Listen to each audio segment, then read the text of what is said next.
When my wife mentioned divorce for the 11th time because of her first love, I was exhausted facing the divorce agreement she handed over.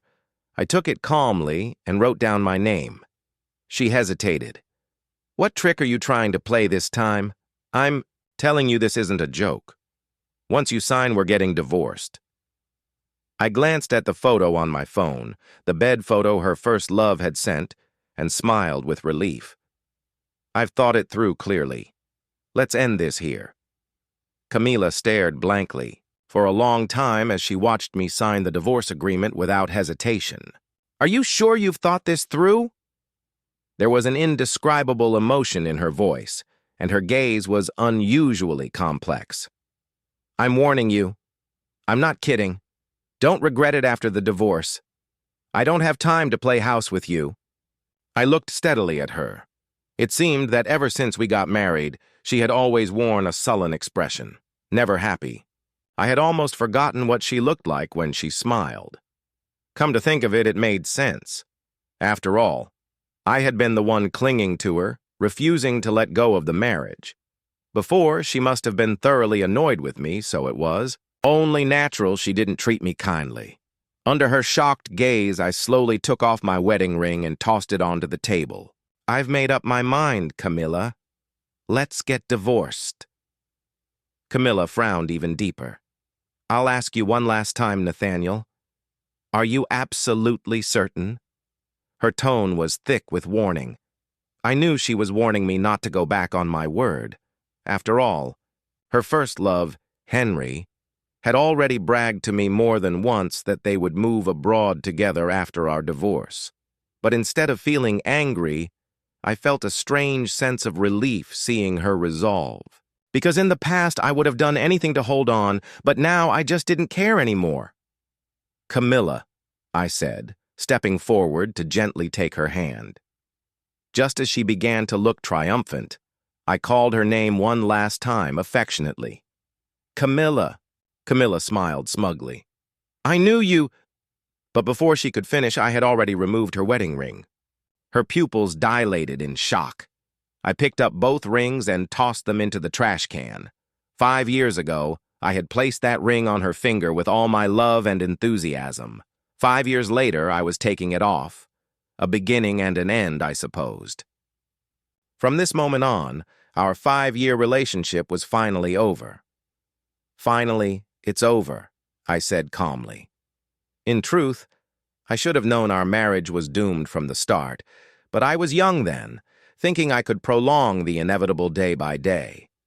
I loved her so deeply I was willing to lose myself for her. Back then, I couldn't imagine what life would be like without her. But now, as it turned out, my fears were unfounded. No one can live without someone else. Maybe I didn't love her as deeply as I thought, or maybe I had finally regained my senses and realized such a woman wasn't worth clinging to. Either way, I felt a twinge of regret. If only I had understood sooner that long pain was worse than short pain. Why? Had I wasted 5 whole years? Camila's expression had been ugly throughout. Perhaps she was upset that I was the one initiating the divorce, hurting her pride, but honestly, I no longer cared about her reasons. "Let me know in advance if you have time to go to the Civil Affairs Bureau. I'll make sure to be available." Without lingering, I turned and walked away. To my surprise, Camila quickly followed and blocked my path.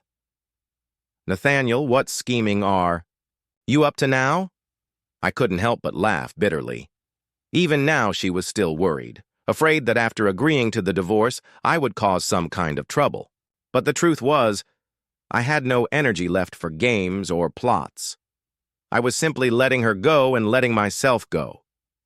Sighing, I shook off her hand. "Don't worry, I'm serious. After the divorce, I won't bother you or Henry.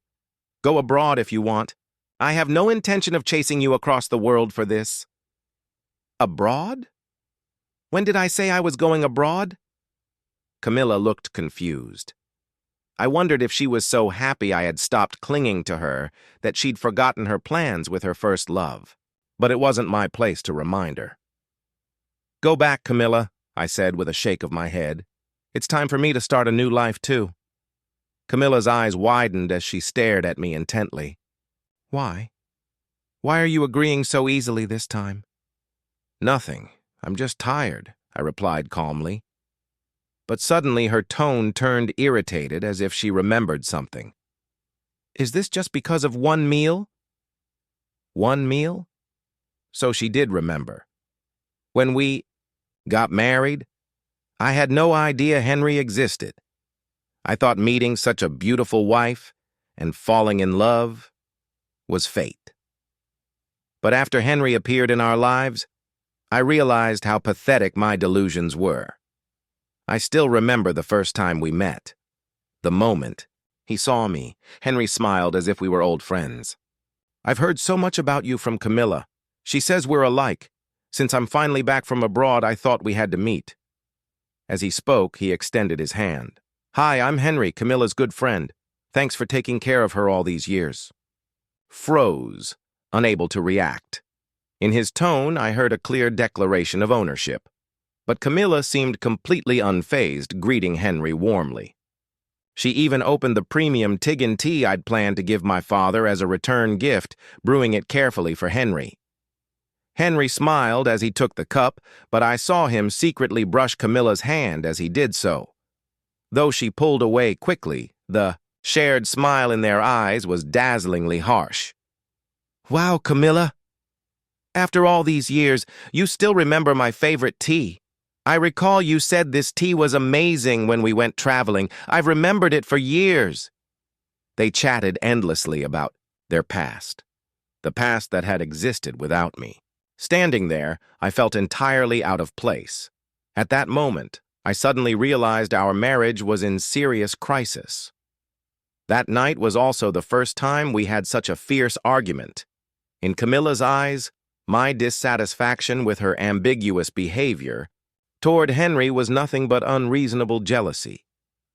Furious, her wrist tightly and demanded loudly, You and that man were childhood sweethearts, each other's first loves.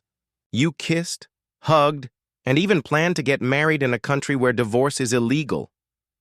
Why did you hide all this from me? Why didn't you tell me? Camilla, what exactly am I to you? I still remember how she didn't say a word, then just brushed off my hand in annoyance and replied dismissively, Nathaniel, if there was anything between me and Sebastian, it would have happened long ago. Would you even be in the picture? Can't you be more magnanimous as a man? She still thinks this way now, otherwise she wouldn't have brought up just one meal. But if it hadn't been for that meal, I doubt Camilla would have demanded a divorce repeatedly. But why? I was the victim here. It was our wedding anniversary. To surprise her, I got up before dawn to buy the freshest ingredients at the market, intending to cook her a romantic candlelit dinner. I'd even specially ordered a necklace in advance, wanting to put it on her myself. Where did I go wrong in all this? I'd bustled around all day, full of anticipation, yet in the end, she only replied coldly, Sebastian is sick. I need to take him to the hospital for 4. I won't be coming home tonight. A day of preparations turned to nothing. Sitting alone at the dining table, staring at the carefully prepared dishes, I couldn't understand why. What was so inferior about me compared to Henry? Just then, my phone screen lit up with a message from a friend.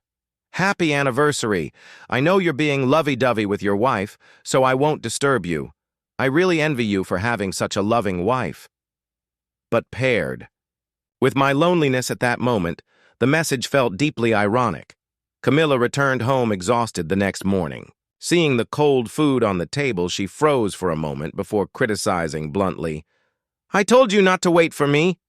What a waste to cook so much and not eat it. Already full of pent-up anger, her words pushed me over the edge. We fought viciously that day. I even said so many harsh things to her for the first time. Camilla's eyes widened as she hard-slapped me across the face. It's just a meal. Is this really necessary? Can't you control your jealousy? What's there to be angry about?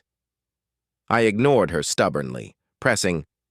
You just want to rekindle your old flame with Henry, don't you? Why pretend otherwise?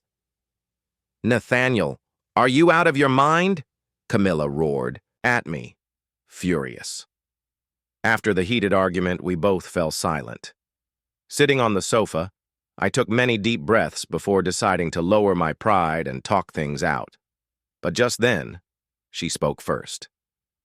Yes, fine. I do want to pick up where I left. Off with Henry. Are you satisfied? How do you even compare to Henry? He's better looking, richer, more cultured, more generous, and he's the one I truly loved. Does that make you happy?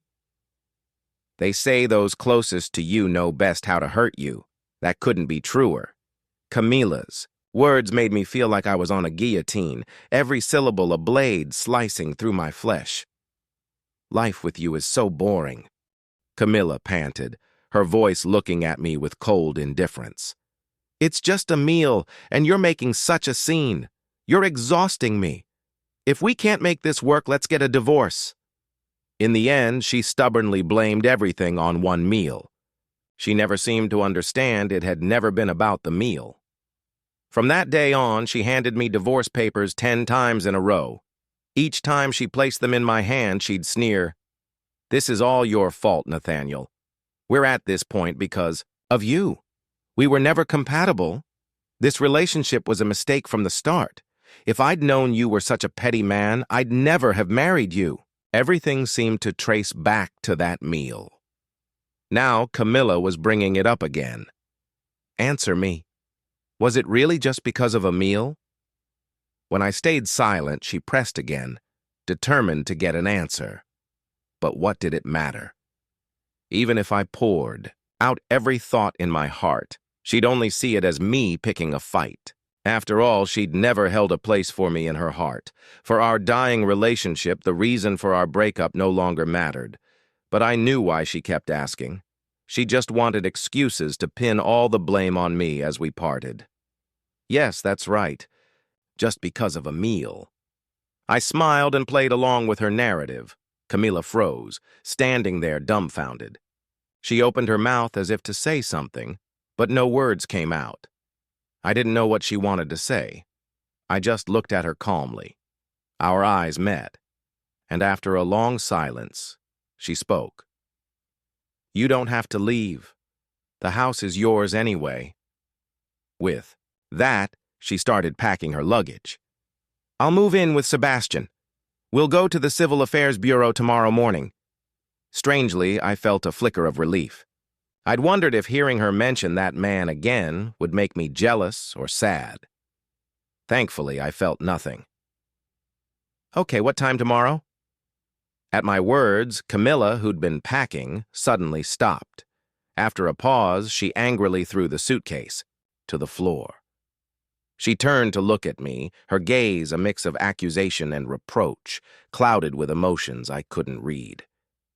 I didn't try to understand them. 8 a.m., she said robotically, never taking her eyes off me. 8 a.m., right when the bureau opened. She really couldn't wait to be rid of me.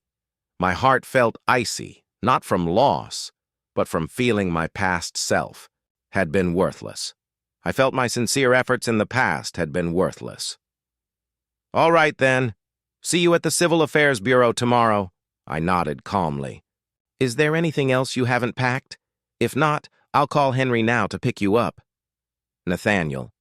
Camilla bit her lip, hesitating. After a long pause, she said, Actually, the reason we've come to this end is all my fault. I interrupted with a cold laugh. To my surprise, she looked startled and quickly shook her head. No, I was going to say, you said it 5 years ago. I cut her off again, laughing self-deprecatingly. I never responded before, but since we're getting divorced, I think I should defend myself. My tone was calm, as if discussing something irrelevant to me, or just casual chatter over tea. The fault isn't mine, Camilla, I said evenly. You let go first. Now it's my turn to let go. I hope we never see each other again. Henry arrived in his car to take Camilla away. I'd called him, and even Camilla didn't know. Before leaving, she kept looking back. "Nathaniel, I'm leaving." "Okay. Don't let the door hit you on the way out." "I'm really leaving." "Fine." I impatiently grabbed her luggage and carried it to the door, standing there coldly. "Just go." Camilla looked down, dejected, while Henry thoughtfully loaded the luggage into the car under her reluctant gaze. I didn't hesitate to shut the door behind her. That night, I slept peacefully for the first time in ages. My mind was unusually calm, as if a huge stone had finally been lifted from my chest, allowing my long-suppressed heart to breathe. The next day, I woke up early and spent a long time getting ready for this moment, 5 years in the making. I had to look my best at the Civil Affairs Bureau. Camilla stood hand in hand with Henry while I was alone, but I felt no loneliness. Instead, I was full of energy, ready to embrace a new beginning. There were few people there in the morning, and we went through the procedures quickly. As we walked out, Camilla stayed silent, ignoring Henry's constant attentions. I ignored them and headed to find breakfast, only to be approached by a woman with an elegant figure and a faint smile on her delicate face. I tried to ignore her, but she was clearly walking toward me. As she came closer, a sense of familiarity struck me. She strolled over, took off her sunglasses, glanced scornfully at Camilla in the distance, then smiled and extended her hand. "I missed your wedding 5 years ago, but who knew I'd catch your divorce instead?" "Happy divorce, Nathaniel. Want to grab a meal?" "Daphne, what are you doing here?" I asked, surprised. It had been years since we last met, probably at my wedding 5 years ago. The night before the wedding, a friend called to say Daphne was drunk at our usual restaurant. "Happy wedding, Nathaniel," she slurred over the phone. I frowned. "Why are you drinking like this? Can you even be a bridesmaid tomorrow?" There was silence before she mumbled, "I'm happy for you." "Of course I'm happy." Her voice trailed off, sounding stuffy as if she had a cold. My friend later said she'd fallen asleep at the table, but the next day, Daphne showed up at the wedding fresh-faced and beaming, as if the previous night's drunkenness had been a dream. She warmly greeted guests and managed the venue perfectly. Even Camilla remarked, "Daphne is more invested than if it were her own wedding." A friend sighed meaningfully. "She cares, but whether she's happy, who knows?" Before I could ask more, Daphne interrupted, chatting about the wedding and comforting Camilla. Finally, she looked at me sincerely. "Nathaniel, I hope you're happy for the rest of your life." After the wedding, she left for a study abroad program before I could thank her properly. I called, but she didn't answer, so I texted, "Why leave in such a hurry?" In a hurry, we should have hung out. She replied late that night, "There will be chances later."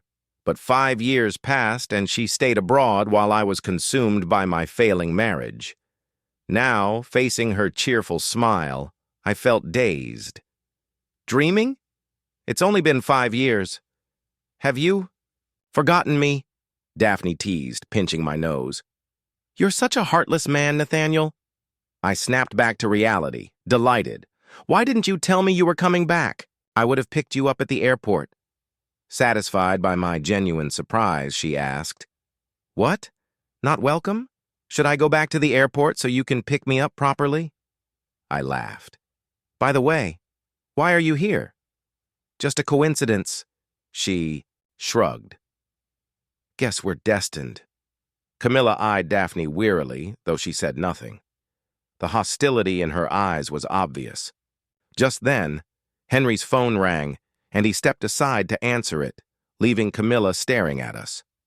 I turned back to Daphne. "How long are you staying?" "I'll call Julian later. We should hang out." "Already ahead of you." She grabbed my arm. "I've already arranged with Julian to have hot pot at his place tonight. I specifically told him to prepare a clear broth, but right now you need to accompany me for breakfast first." Just then, Camilla interjected abruptly. "Clear broth? Don't you know Nathaniel hates clear broth? Is this how you invite people? The air instantly froze. Daphne and I both turned to look at her, and even Henry, who had been on the phone nearby, glanced over. Frequently, Camilla looked embarrassed, quickly averting her gaze from mine. But Daphne wasn't about to let it go. She sneered, "You've got too much free time. We're getting divorced, yet you're still bossing people around. Who do you think you are, Miss Camilla?" Her sarcastic tone and mocking words made Camilla's face darken instantly. She gritted her teeth and retorted, "We still have 30 days before the divorce is official. Nathaniel is still my husband." Camilla had a point, but did 30 days really make a difference? During our arguments, she'd once snapped, "Who do you think you are? If divorce weren't such a hassle, I'd already be with Henry." Logically, she should be more eager than anyone to finalize the divorce. "Oh, so you don't want a divorce now? Why don't you ask your boyfriend over there if he agrees?" Daphne stepped in front of me, her voice dripping with disdain. "How ridiculous! What's the plan? Stay married to leech off him? We're both women. Stop pretending to be affectionate in front of me. Even dogs would shake their heads at this act." Daphne had always been sharp-tongued. I'd warned her before about being too blunt, but she'd always brushed it off. "I only scold people who deserve it," Julian would often sigh.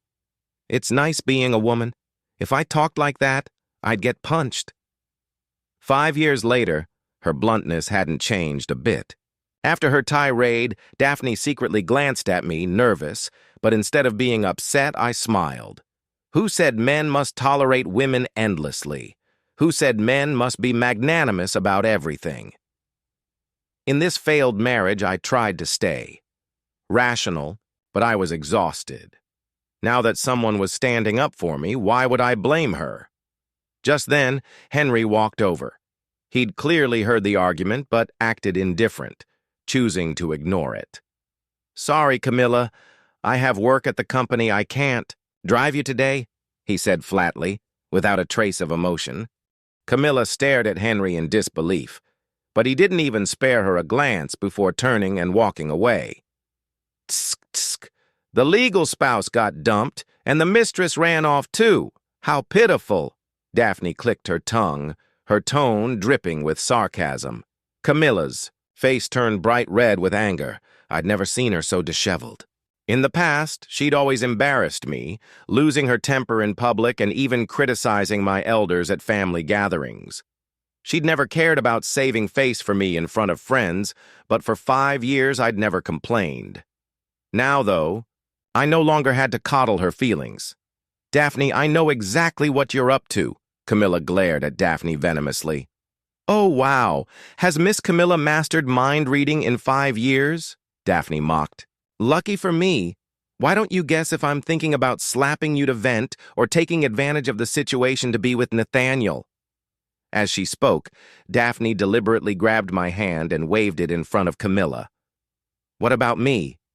You're a cheating hypocrite, and you're still shouting here. Did I give you too much respect? What are you even? Maybe you should invent a 72 club." Camilla turned purple with rage. "Are you crazy?" I interjected coldly. "Watch your mouth. Camilla, didn't your parents teach you any manners?"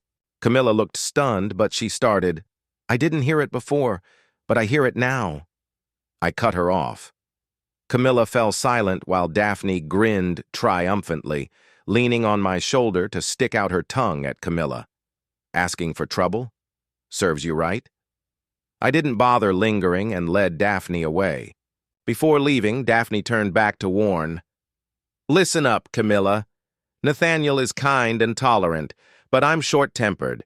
If I catch you bothering him again, I'll curse your entire family lineage." Camilla stomped her foot in anger, staring at me, with desperation as if hoping I'd say something, but I didn't even glance back. In the rearview mirror, I saw her lonely figure, alone, just as I'd been when I arrived that night. Daphne and I went to Julian's for hot pot. His wife was warm and welcoming, and Daphne had brought gifts for everyone. As Julian added meat to my bowl, he joked, "There you go, your favorite. No fighting me for it this time." Daphne looked confused. Nathaniel still prefers mild food, right? Julian burst out laughing. What are you talking about, Daphne? Have you forgotten our old hot pot crew days? Nathaniel didn't just prefer spicy broth. He'd even blanch tripe in clear soup. His stomach couldn't handle spice at all. Did you forget? Daphne looked puzzled. Then why did Camilla insist today that Nathaniel hates clear broth like she knew him so well? She scratched her head. I thought Nathaniel had changed his taste. You have no idea how guilty I felt during the argument today. Julian coughed awkwardly, shooting her a warning glance before quickly adding more meat to my bowl. Eat up! Eat up! I knew what he was doing, trying to smooth things over for me. Camilla had been a spice addict when we were together. She'd always mocked my mild diet, even dumping any light food I cooked without a second glance. To accommodate her, I'd started forcing myself to eat spicy dishes. Maybe it had been so long that Camilla had forgotten I'd only changed my habits for her. It wasn't that I disliked spice. I had a mild allergy. Even slightly spicy food would make my skin red and itch all over. But Camilla had never cared. Soon, the atmosphere warmed again after a few drinks. Daphne grabbed my hand, her eyes glassy with wine. I'm happy you're divorced, so happy. I had to drink. Seeing you happy makes me happy. It was the same thing she'd said 5 years ago at my wedding. Shaking my head, I made her a cup of honey water. Really? You were happy at my wedding, and now you're happy about the divorce? Daphne didn't answer, just giggled uncontrollably. Julian joined in the silly laughter, but his wife suddenly teased back.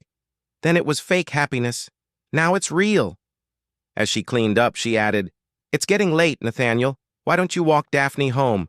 Julian and I can handle the rest. Sure. I helped Daphne to her feet. Julian tried to assist, but his wife shot him a look and he backed off. I noticed sighing inwardly. When we arrived at Daphne's place, her brother answered the door. Seeing her drunk, he didn't ask questions but invited me in. I declined, exchanged a few polite words, and headed home. The next noon, I was woken by urgent knocking. It was Camilla. Need something? I forgot to take something. Go ahead. I stepped aside as Camilla entered. She saw the trash bin by the door and paused. Did you throw all of them away? I glanced at the bin filled with mementos of our past. Yeah, didn't get around to it earlier. Camilla froze. She stood motionless for a moment, then suddenly knelt to rummage through the trash. Give them to me if you don't want them, she said, forcing a smile. Okay, I felt nothing. Take them if you want. Saves me the trouble. Tears welled in her eyes. You really don't want them? I grew impatient. Keep them or leave them. I'll throw them out later. No, I'll take them. I handed her a garbage bag and went to the kitchen to cook. When I came out, she was sitting at the table, staring at me blankly, as if in a trance. I coughed, and she jolted back to reality, smiling bitterly. I remember how you used to fuss around the kitchen to make me happy. Watching you cook just now felt like old times.